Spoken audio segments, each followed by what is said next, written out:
Hello guys, inyong lingkod Papa Bernard. Dito tayo ngayon, ginagabi ko ngayon sa nangunguha ng kahoy, panggatong. Tapos ito naman, nakakuha din ako dito. Ibinibigay na itong mga ubod, yung kinakain dito. Yan. Yan. Binigay na sa aking ubod. Yan. Ito kinuha ko lang muna isa para ano ko, kinagabi na ako, madilim na, kaya ito itinali ko muna itong panggatong. Sige guys, hanggang dito na lang ang aking live dahil maiksi lang ito.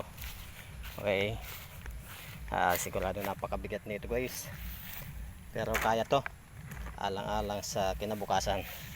Okay, hanggang sa muli, ang inyong lingkod Papa Bernard. Sa susunod ulit, may video ulit ako. Okay, hanggang dito na lang ang inyong lingkod Papa Bernard Vlog.